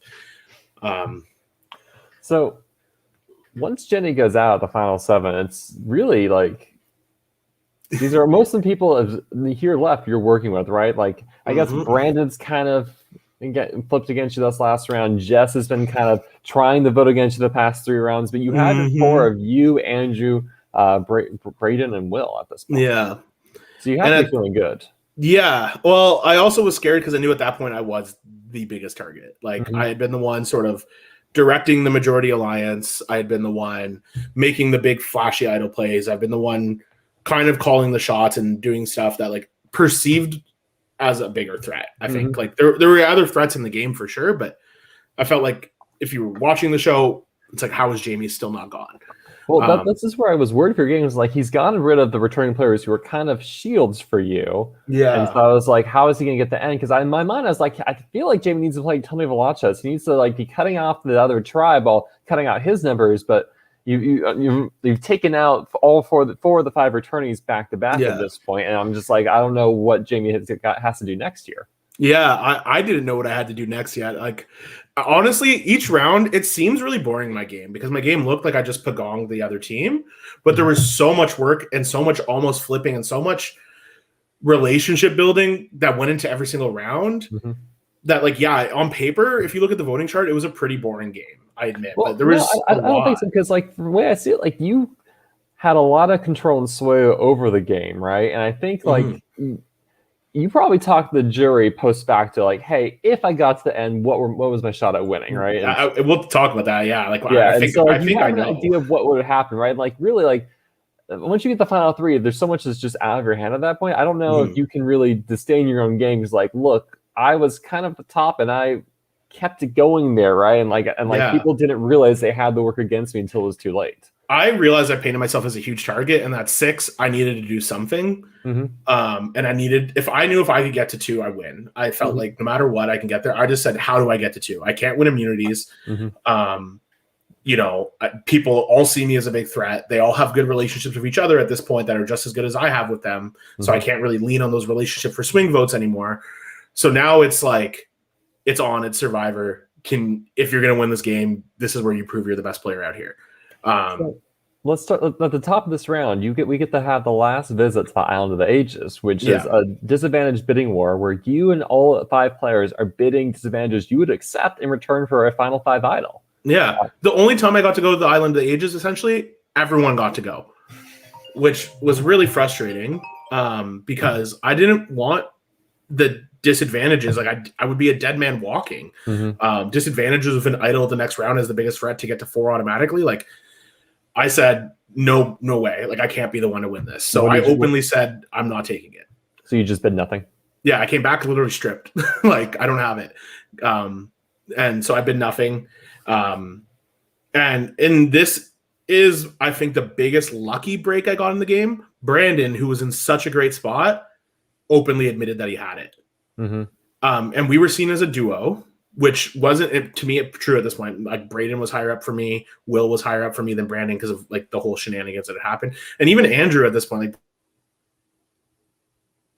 Brandon was kind of lower on my list, but relationship saw that Brandon and me were going to be a duo, which I think at this point I had proven, like, I'm willing to vote Taylor, who I've known for almost a decade. Jess has been voting for me all game, and Brandon just voted me out. Like, I don't care about it's who's in the game, who I'm playing with. I don't care if we were friends outside of this before. But yeah, so there's this perception that me and Brandon are big threats. He takes all these disadvantages. A lot of disadvantages. Way too many. And this is the first round where I honestly catch the biggest break of my game, I think. And I can't really credit it to anything except for, like, maybe, like, when I got Braden to not vote for me when it was supposed to be a split between me and Brandon. But yeah, we went into that round. Whoever doesn't win immunity, we vote them out between Andrew and Braden. And I Really? was super, that's what the open plan was. That was between me, Brandon, Will, and Jess. But like I knew I wasn't voting up Braden. Like at this point, the fact that Taylor didn't play an idol, Andrew didn't play an idol, all these times when they were dead, I knew Braden had an idol. I literally walked beside him and said, "You have an idol," and he was like, "No, I don't." And I'm like, "Then who else has it? Because no one's left for Quantland, and I don't have it, and they would have played it when they were in trouble. So don't lie to me." So yeah, I knew Braden had it. So I'm like, I'm not sure. I'll vote out Braden. I tell Braden, if you lose, you're going home. So you got to play an idol. So he's fine, but he bids a lot because he had the idol at 6, would have had immunity at 5 with the necklace. So he got outbid by Brandon. Brandon essentially, by going for that idol, really screwed himself because he let me get farther and people voted him out instead of me. Just because they didn't want to give him a free Final Four. Because Brandon also was very well liked, and if he did manage to win to 2, he could win. And it also is big. His story of like not really understanding the game and outplaying all these game bots is pretty impressive too. So Brandon screwed himself there, I think. So if Braden if Braden had not won the challenge, would he have been catching votes then? I don't think he would have. I think everyone said they were going to do it. I don't think anyone actually. So this is more there's just scare tactic in the fact that there's a likely chance he has an idol at this point, and we just want to see it gone. I felt like he had the idol. I don't think other people did, but I think everyone liked Braden enough they wanted to vote him out if he lost. Okay. It was kind of like when Joe lost his first immunity in Game Changers or Second Chances or whatever. Second Chances, yeah. Yeah, when they were like, well, we should vote him out here, but we all like him, so we're not gonna. It was like one of those moments. And for me, like I said, like I needed a number 1 who could win challenges because that's my weak point, and I need Braden to bring me to the end, and I thought that was my ticket to the end. So I was putting a lot of my stock into Braden at that point. So Brandon ends up going home with a 4-1-1. Braden's idol is played. He plays it on Andrew, negating 1 vote. Jessica cast her vote for you. Again. Before the voting happened, Brandon gave you the idol. So no, Brandon left it at camp for Jessica, actually. Really? And I convinced Jess to give it to me at 5 because she wanted Andrew and Braden split. And I knew the idol was no good. We all knew it was only for Brandon. She thought she was fooling me by giving it to me with safety. It was a worthless idol, but Andrew and Braden didn't know that, and their plan was to vote with Will and Jess to vote for me. I didn't want more votes on me. I was tired of getting votes. I was tired of being talked about. So yeah, Brandon leaves his idol to Jess, who I convinced to give to me to continue my fake idol plays that I just seem to keep on doing. Your season's really the season of fake idols, I want to say. Yeah. And you know what's really funny? At 6, I had the idol clue and I tore apart camp and I didn't find the idol. I literally, there's probably a montage of me looking at it and not picking it up. So, yeah. I mean, I don't even want to talk about that. It was embarrassing. Looking back, is there anyone else who should have gone instead of Brandon here? Or is that just besides you, right? Like just thinking like if there's any way you could have sculpt that final 3 better, like that's what I'm kind of getting at. Like I wanted Will. I actually at the start of the round said let's take out Will because I saw Will at this point as the person no one was going to vote out. And had he got to Will, a lot of his game, he did play a really good game now that like we were able to like talk about it and figure out everything with the advantages and the socializing. But I felt like Will was at the lowest of the win equity of everyone. So let's just take him out because like I said, I voted out all the shields. I need some shields around. So like to me, as much as like I want to take out Andrew, I want to take out Jess, I want to take out Brandon. I need to take out Will because he's a spawn in the final 3 that ultimately someone might take to the end as the easier win over me, which happens. And that's my biggest fault in the game is I was never able to get Will. I should have done Will at the final 4, but Braden would only give me fire against Jess. So yeah, that was like, I guess my fault in the game is not getting Will out at that point.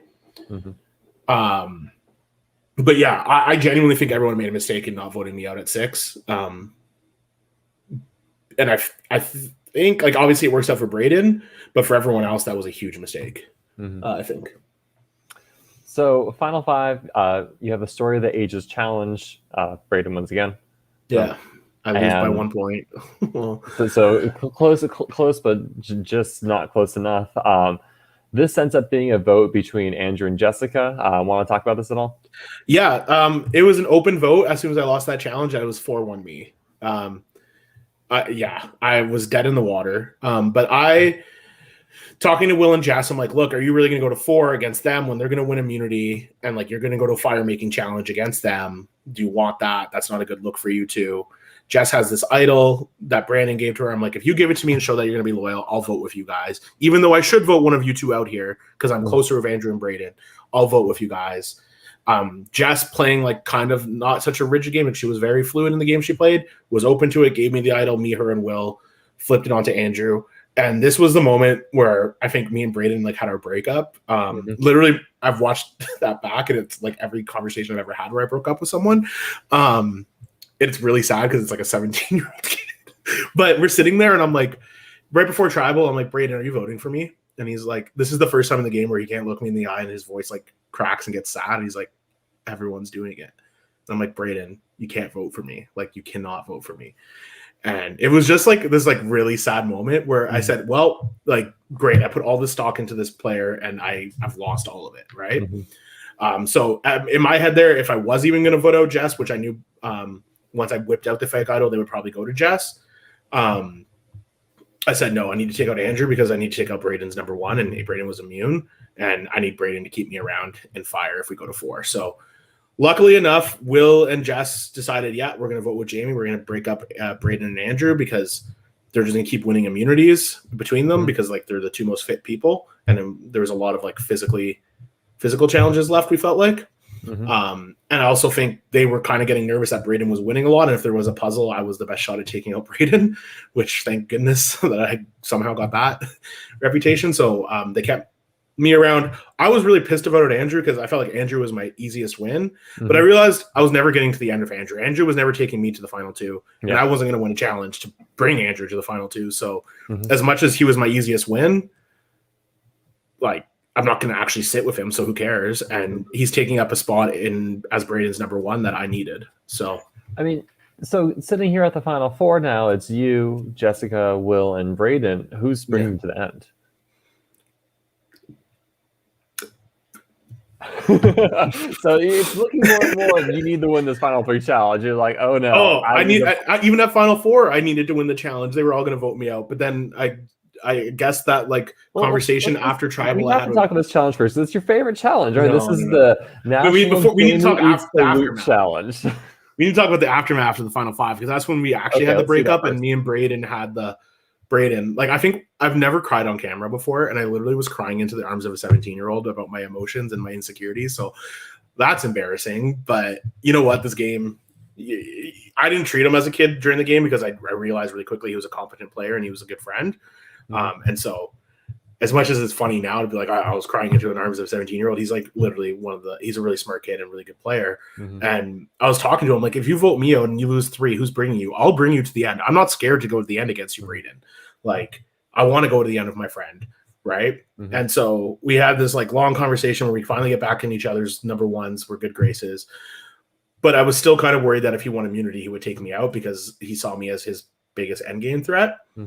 Will and Jess, I knew were voting for me. We weren't breaking them up.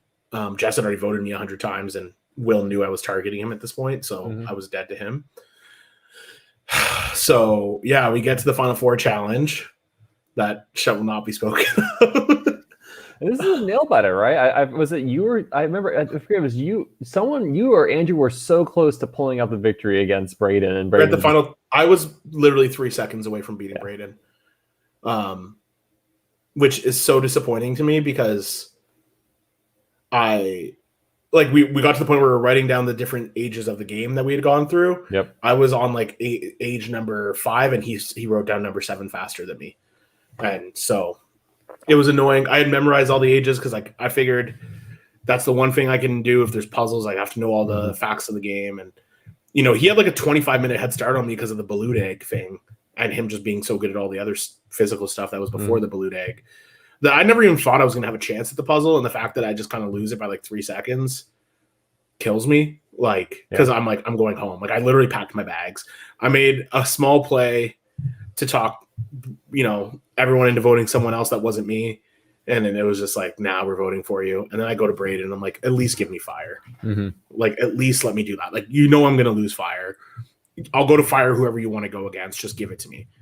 And I think that combined with like the breakup and then makeup conversation that we had was just like, he felt like as a friend that would have been really shitty to vote me out. And I think that was a mistake in Braden's game to even give me a shot at fire. But he did. And also I think it was, I don't think it was a mistake, but I think it was a mistake at the same time. Like, had it burned him and like, let's just say,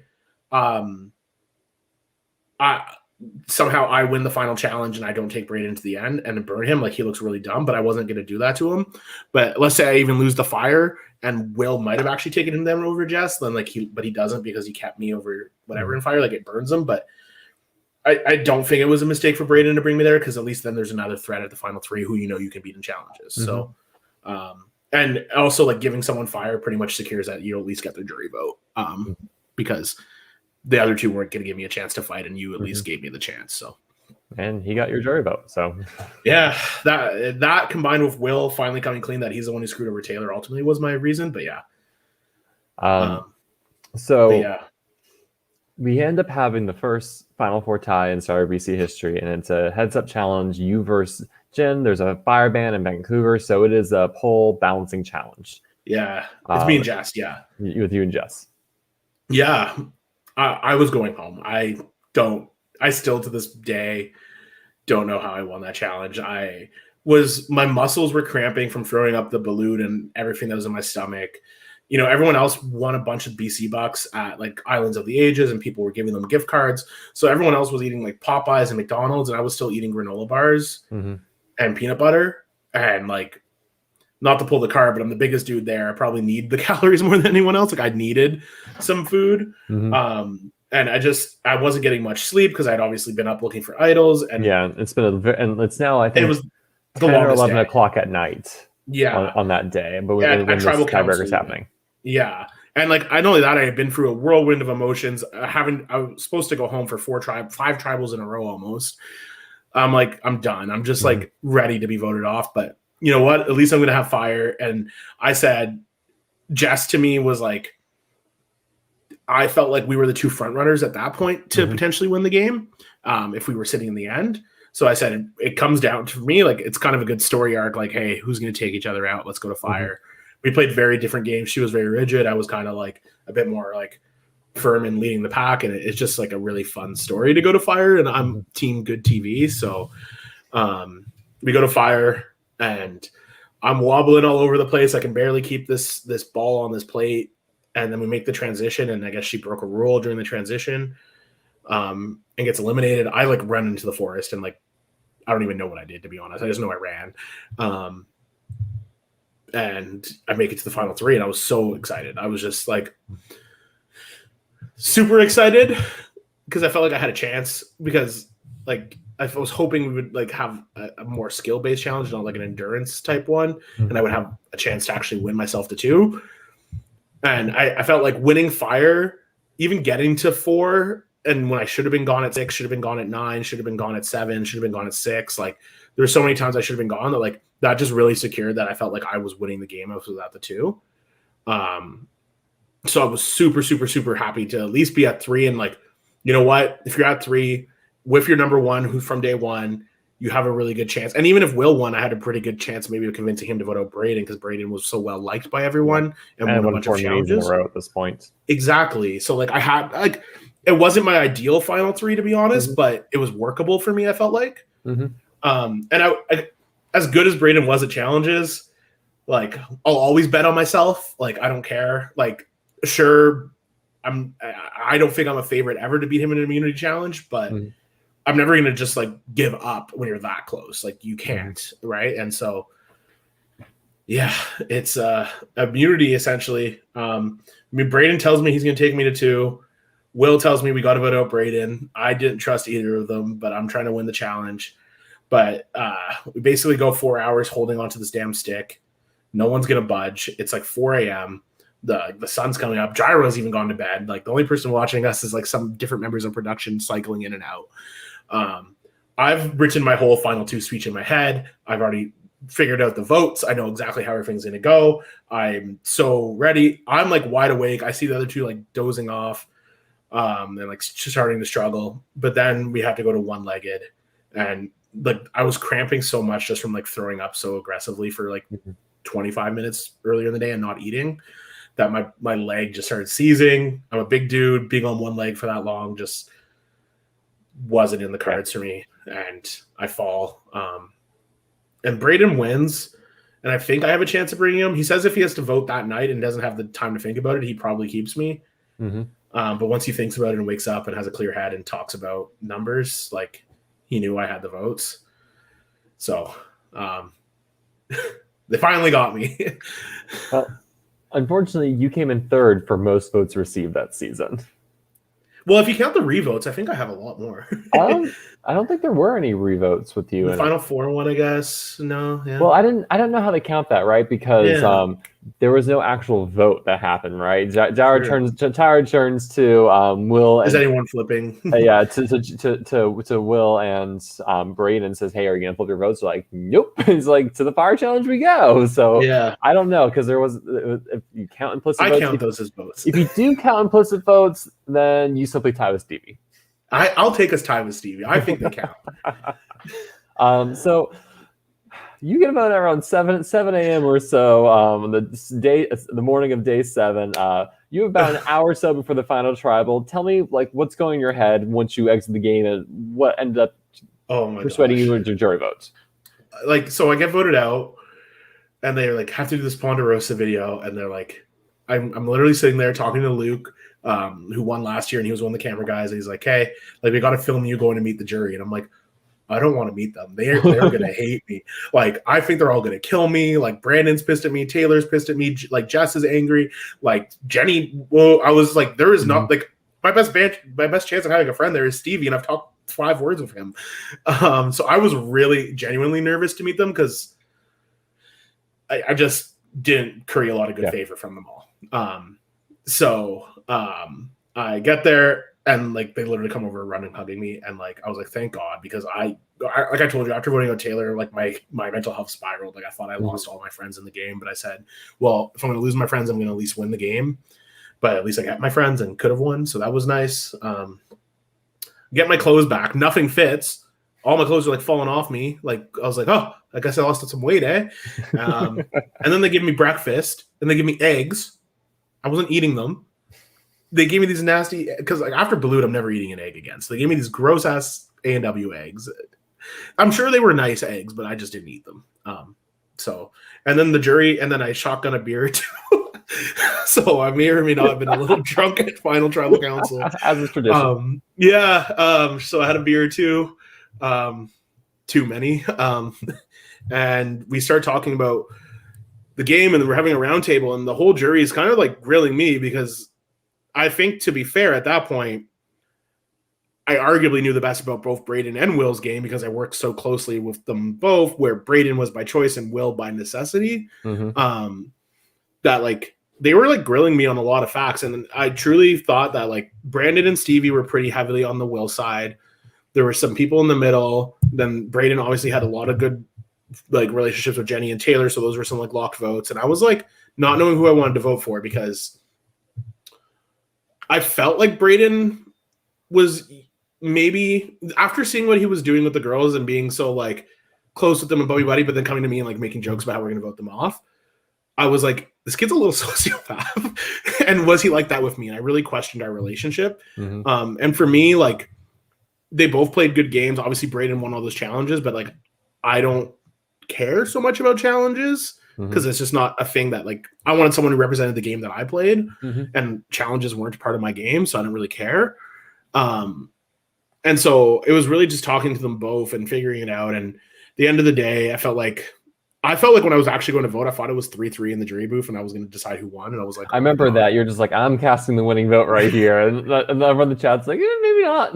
Yeah, well, I think Braden flipped another jury member, which was why I wasn't, but I really thought I was. It could have been that close, yeah.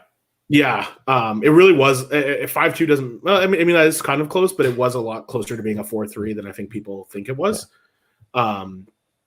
And when everyone knew how hard the Taylor vote really impacted me. And I literally remember going up to everyone and saying, did you play the disadvantage on Taylor? Like, I don't care if you did it. It's a good move, but I can't be the one taking blame for this because you're ruining a friendship. Mm-hmm. Like, just come clean. And Will never did when I asked him directly. And when he came clean at Final Tribal, I was like, you let me sit there for 2 days in pure misery almost. Okay, I didn't and that really really own up to it immediately. Yeah, when he did own up to it, it just felt like it was too little too late for me. And that really hurt me a bit. And then also just like, I feel like Braden, I don't make the moves I make without Braden. Like, sure, Will was always a steady number I could count on in the pagonging phase of the game, of the merge. And he was like super easy to like reassure people that like we had the numbers. But for me, it felt like Braden was super good at getting me all the information I needed to counter what the girls were doing. So Braden did what I wasn't able to do, whereas like Will just felt like he was kind of a number, unfortunately. But Will, I respected his game a little bit more because. So it was a really, really hard vote. Like I know it's like it doesn't seem like it seems like Braden kind of wins really easily there, but for me it was a really hard vote because I felt like I didn't know who I wanted to win the game. To be honest, when I was voting, I was like, I don't know. I was voted an hour ago, and I haven't even had time to ask the jury questions at the round table that I had about the game that I didn't have the information on, right? And they were just grilling me to the point that I'm like, I haven't processed my own emotions yet. So what do I do? So that was a really hard vote. But yeah, I think ultimately I'm happy with either of them winning.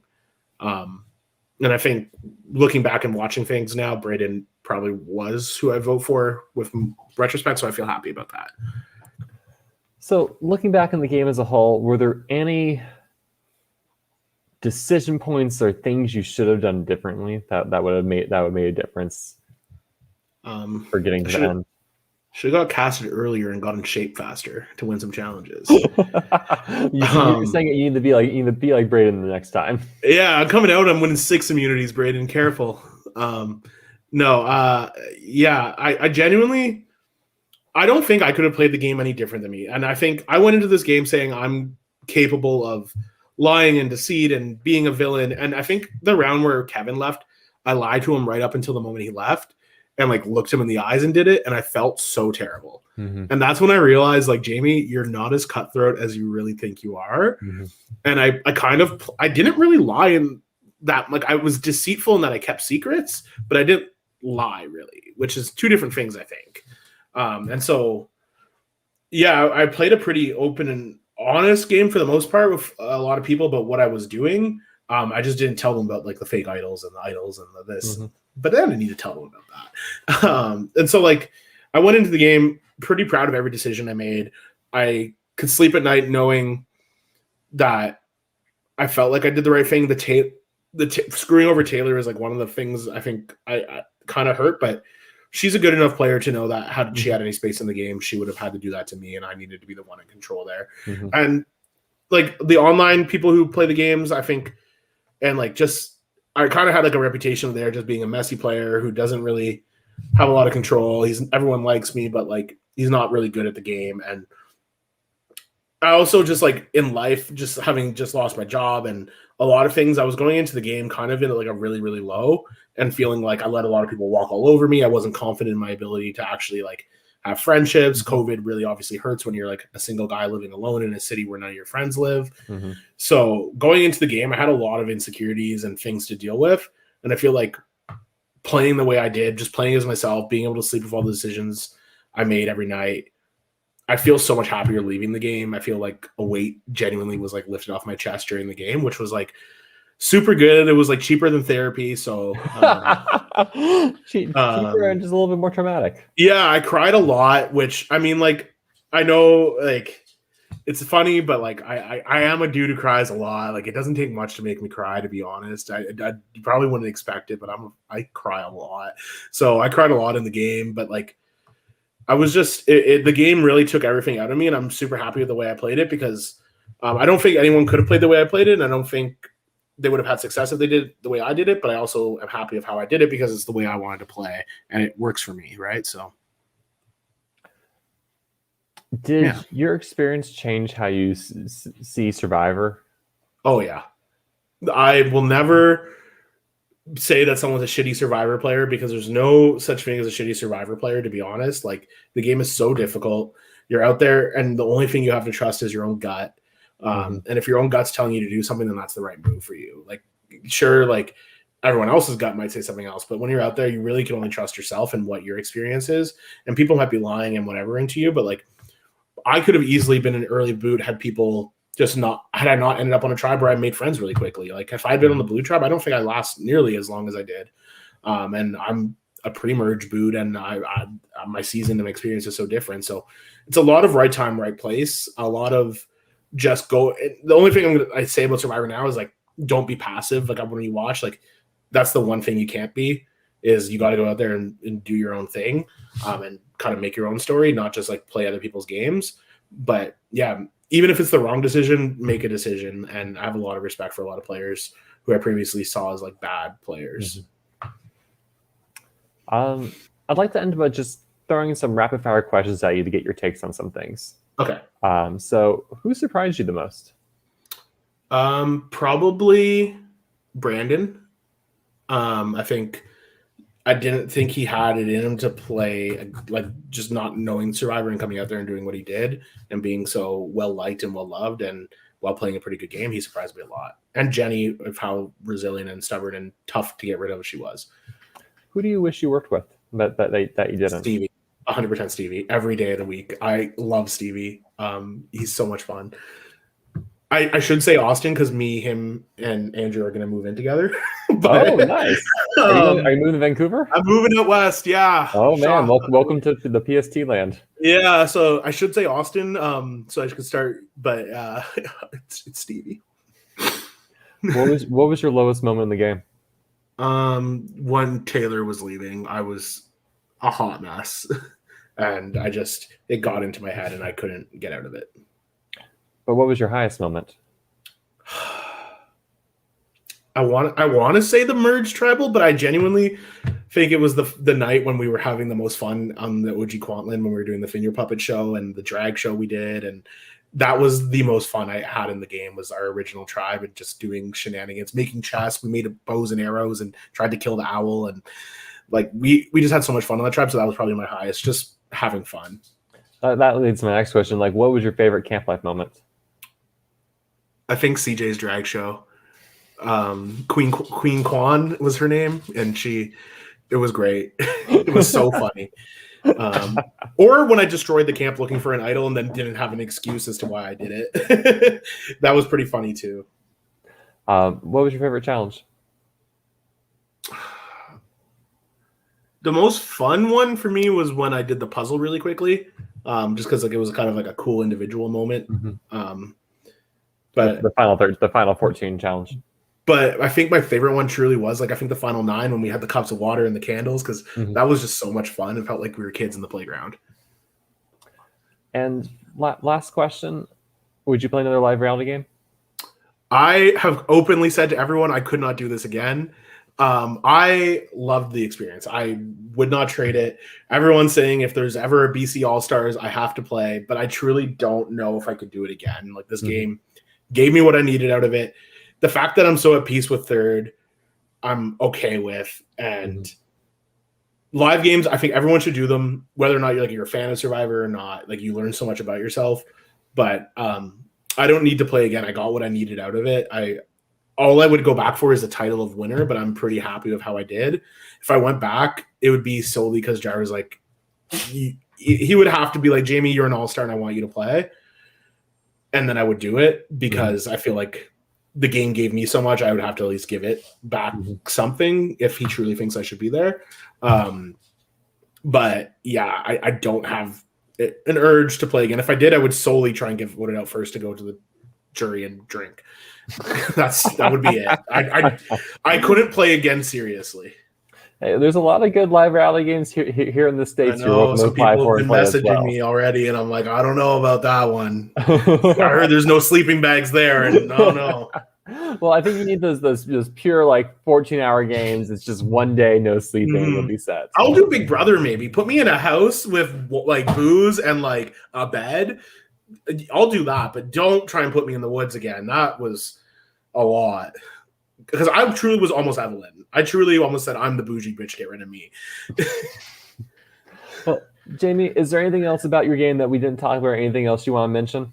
No, I feel like we got a lot of it. There's probably some stuff I missed, but it was so much fun to play this game. I absolutely loved it. Like, I'd say I would do it again in a heartbeat, but I wouldn't do it again in a heartbeat. But I love that the relations I made. Like, obviously, like I'm moving out west. That's gonna be really fun. It's gonna be, like I said, me, Andrew, Austin, and Luke from last year's. It's gonna be a pretty fun house. We're gonna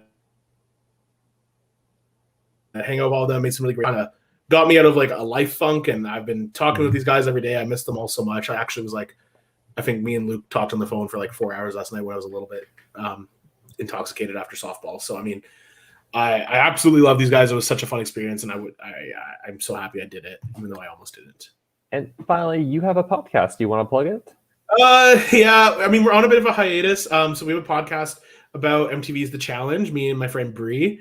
So it's called The Layups, because if you watch The Challenge, they refer to bad players as layups, and me and Bree are so out of, we would be layups if we were ever on that show. So we think it's funny. I have to release the last 3 episodes of last season. I have no reason that I haven't. I have no job, so I really should just get into it. And we're taking a break for this season just because, obviously, I'm planning on moving across the country. That's taking a lot of time up. So, yeah. But if you like MTV's The Challenge, follow our podcast. We're on everything. So, yeah. Well, Jamie, thank you so much for letting me steal the last 2 hours of your life to hear everything about your game, and hello to your puppy as well. You can follow him on Instagram at Augie the Boxer Collie. For those of you who've been tuning in and listening, thank you so much. This is not the end. This is actually just the very, very beginning of our Survivor BC postseason coverage. Hopefully we'll have more deep dive interviews coming to you soon with other members of the cast. So get excited for that. Thank you all, and have a very good rest of your day. Bye.